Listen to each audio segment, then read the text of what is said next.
And now we're joined by Nathan Kelly ahead of his big PFL World Tournament fight this coming Thursday over in Florida. Joined live from Florida itself. Nathan, how are you? I'm good. Thanks for having us. No bother. Listen, I know you've got an opponent this weekend, or sorry, this Thursday rather. But I think are we opponents now? The gift of the gab, the new podcaster. You could be, yeah. I'm coming for all the podcasts and markets.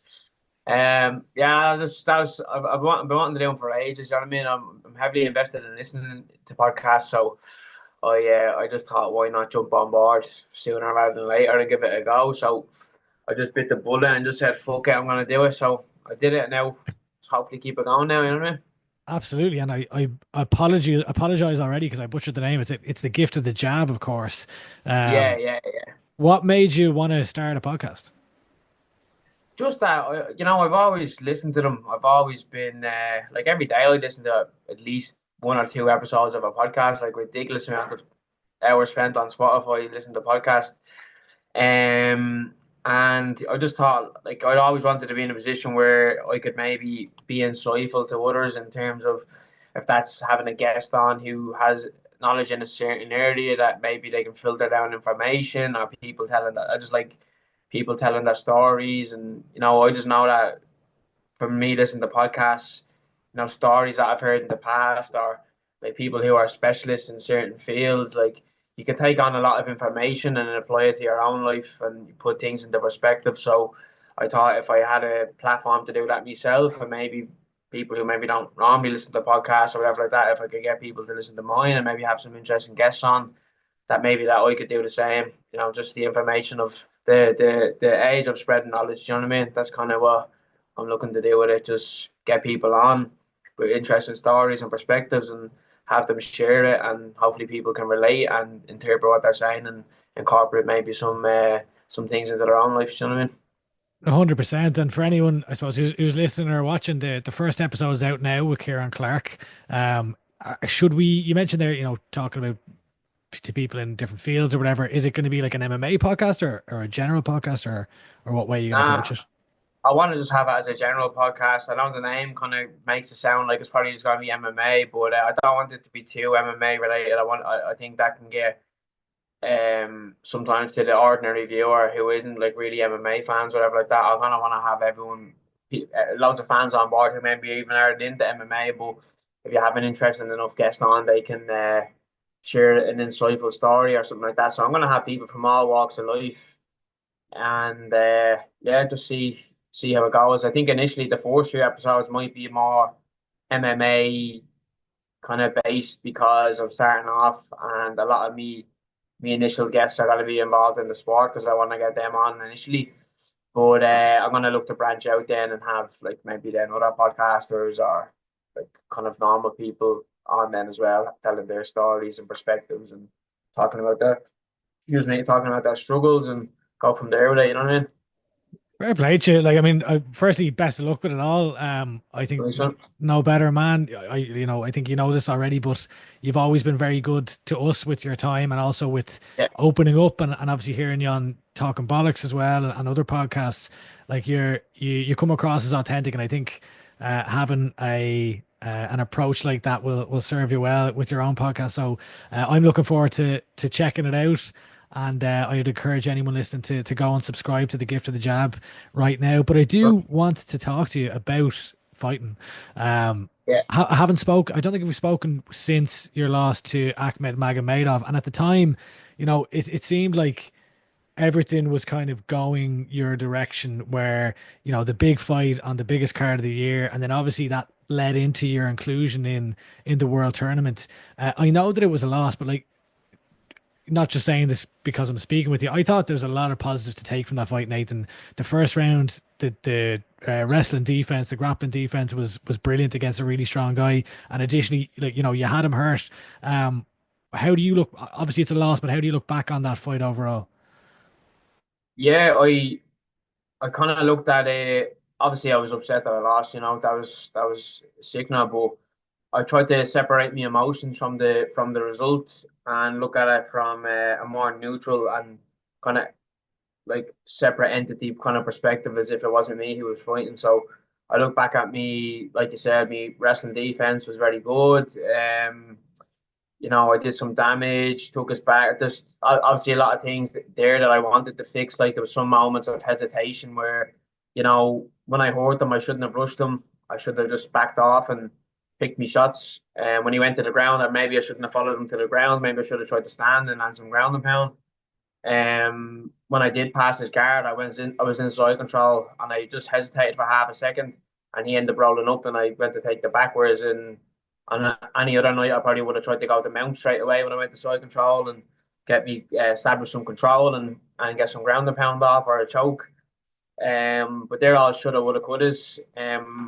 At the end of the fourth round, when he got me down, he got me in a handcuff, and whatever way he yanked on it, I ended up losing all feeling in my right arm down to me from my shoulder down to my fingertips. So going into the second round, I think I was very conscious of this. So I ended up becoming more tense from that because I was trying to really like in the whole at the end, the whole minute rest, I was just trying to like shake my arm and get some like feeling in it again. But it was like when you wake, go to sleep and your arm and it wakes up dead. It was like floppy. That's the way I can describe it.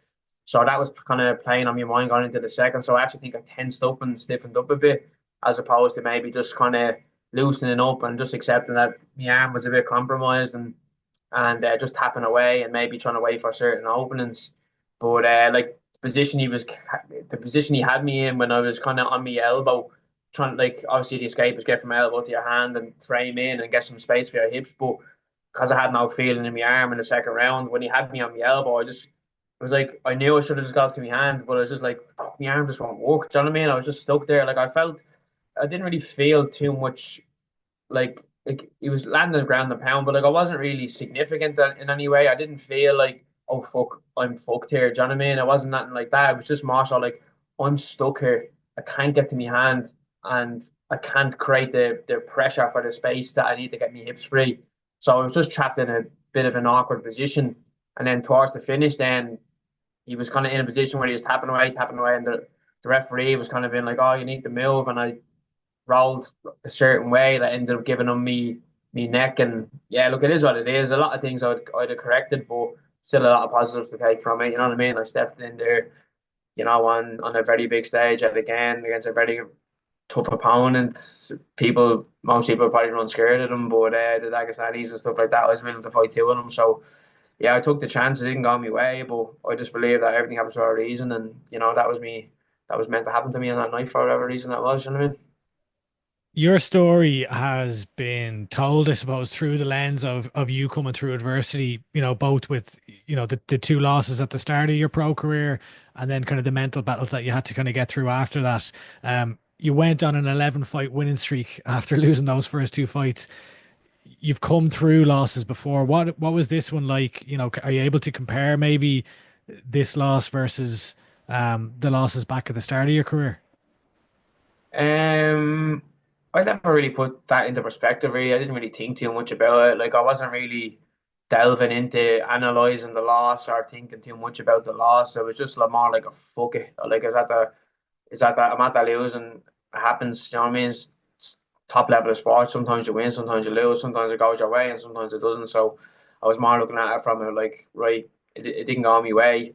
Let's just focus on what's coming next. Because I actually knew about they told me I was going to be in that tournament on the week of the fight when I got there. You know what I mean? Of the last fight. So I kind That of was when you knew. found out, was it?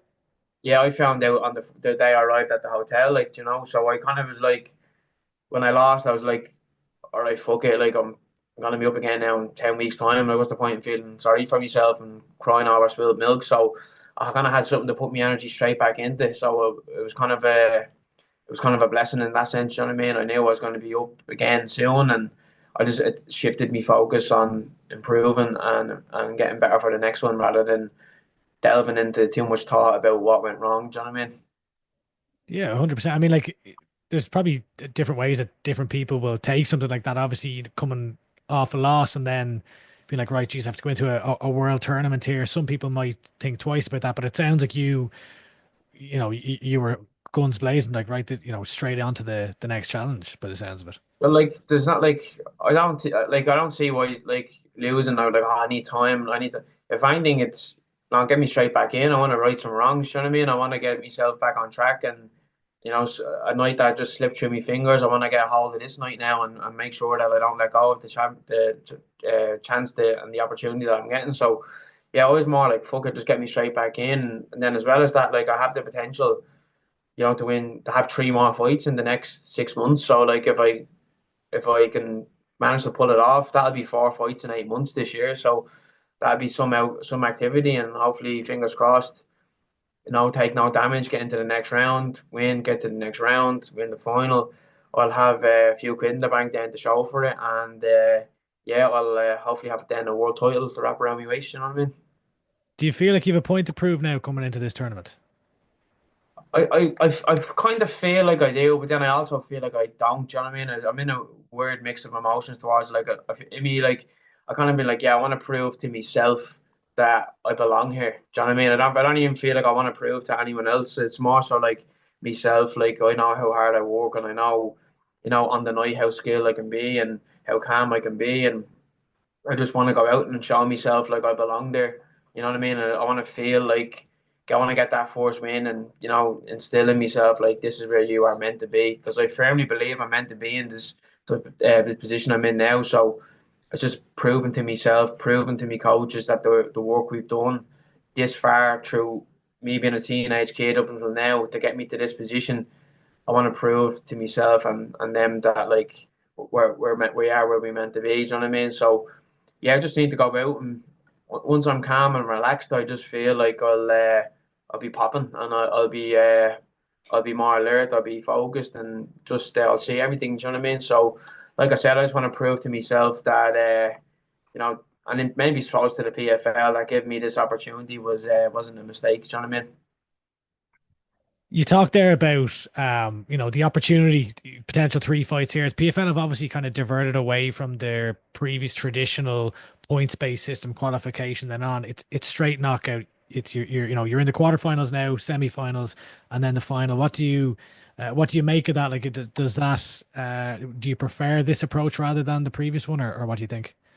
Yeah, I prefer it because like in the previous format, like depending on who you got because it was two fights and then the most people with the most points got to the next round and then the finals then. So you had 4 fights over the course of the 8 months.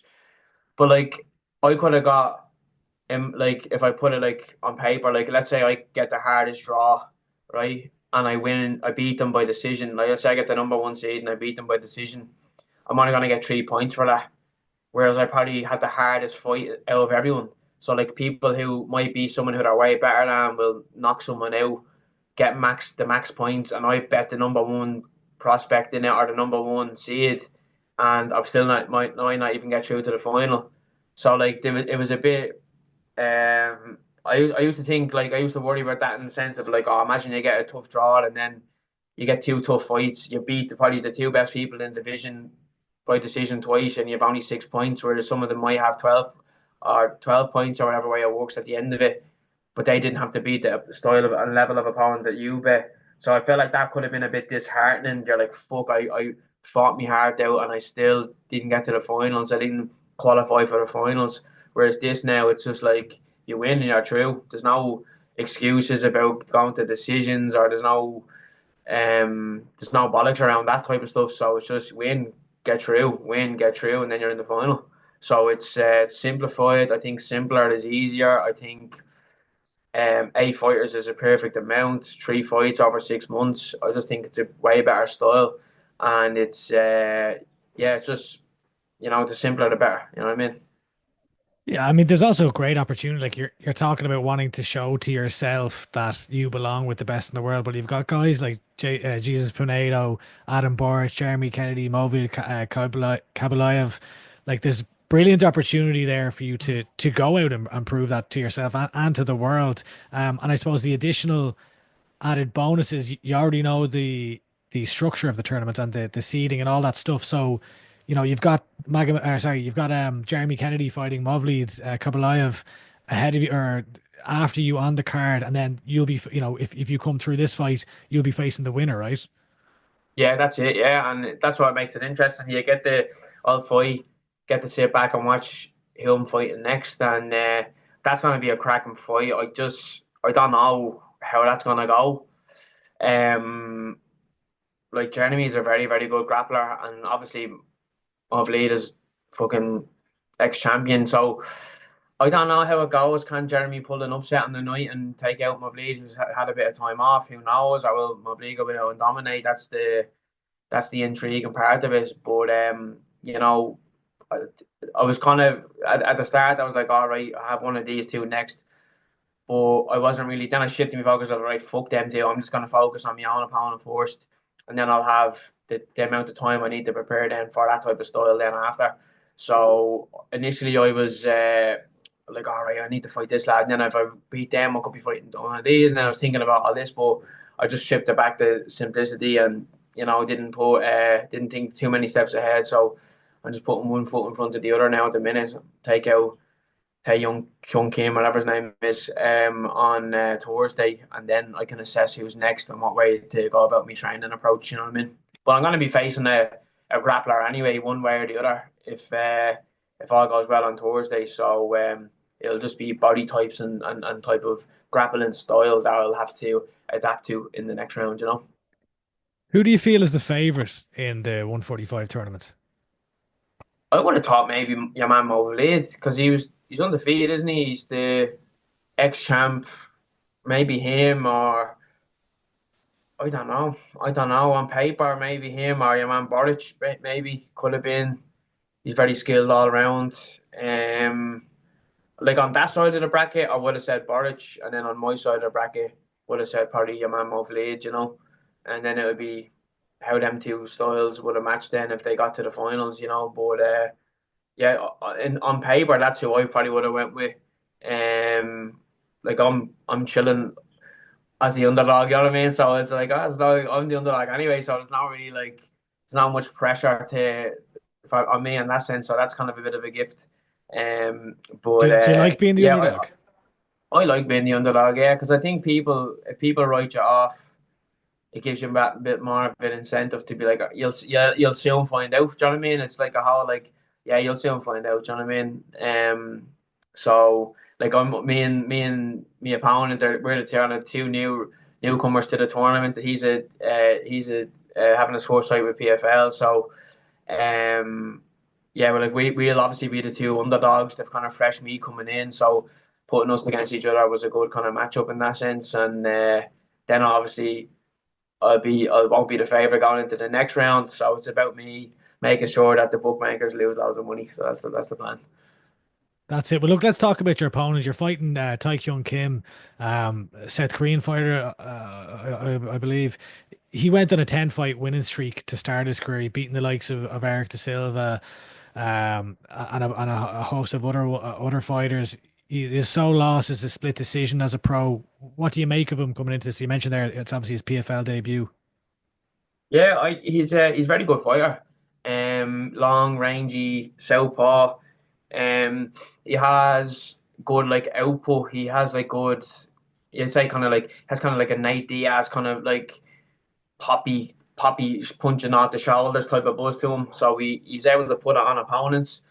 I've seen him get hurt a good few times in fights, and if there's nothing to learn from my last fight is that if I wobble him or hurt him, it's just to take me time. So I want to look at it from the perspective of right, if I do get inside and clip him with some good shots, just see it as right, I'm winning the round. You know what I mean? And not pour too much into getting the finish, but more importantly, just you know beat him up over the 3 rounds. You know what I mean? That's kind of the approach I'm taking because he is quite durable. And what I've noticed in the past is that when he overcame getting rocked and his opponents would not get the finish, they'd almost get deflated and he'd take the shift of momentum. So with this fight's going to be mainly about just controlling momentum. And yeah, I wanted this fight to be a very simplistic fight. I have the idea of my game plan in my head, and I know what I need to do. So I just had to go out and do it. But he's a very good pressure fighter, so I'm going to try to use that to my advantage, and let him walk on the shots and hopefully ping his head back a good few times, get them significant strikes built up, and just make sure to win each round as it comes. You know what I mean? Nathan, obviously Only a little over 2 months since that last fight. You know, you're fighting in quick succession. I suppose, what can fans expect coming into this one when you've had to turn around quickly when you're coming off that loss, and now obviously you're entering the start of, albeit you've already had a fight this year, the start of your season. I don't know I can say for them to expect. Like, I think just what you see is what you get with me. I think if you're used to watching me fight and you're used to me style, it's not going to be much different. I'm going to be, looking to land some clean striking, mixing up my takedowns, just using me full range of MMA skills. You know what I mean? I don't want to be too predictable in this fight. I want to have a bit of diversity in my approaches and my attacks. So you're just going to see a Nathan who's hopefully on the night just cool, calm, collected, and someone who's just picking his shots very well and setting up entries and just working the whole round of my MMA game. I feel like that's when I'm at my best is when I'm using all my skills as one. So that's my game plan going into this. Use all my skills and hopefully bring a nice, exciting fight in the night as well. Nathan, very much looking forward to your fight. I think it's very exciting. You've earned this opportunity, despite the loss. I think you've more than earned your crack at this world tournament. So very much looking forward to it. As I said, come here. Before I let you go, who's your dream guest for the gift of the jab? Uh, I don't know. I haven't put much thought into that. Maybe David Roach. He's sitting there beside me. He's like me. Maybe Coach David Roach. Yeah, here he is. Here he is. That's the crack There's there. no bias here at all. Yeah, Or no gun to your head there's no there. art of persuasion going on at all. Yeah. Me dream guest, Jays, I don't know, man. I'd love to get someone maybe. I couldn't tell you. I'd have to think more into this. I'd go for like Think more a into it. Roy Keane or someone like that, or That's what I had in my head. Great minds think alike. I was thinking Roy Keane, but I feel like he wouldn't. If you watch him on any interviews he doesn't really do much. It's like trying to draw blood from a stone. So maybe that would be a waste of an hour. But I don't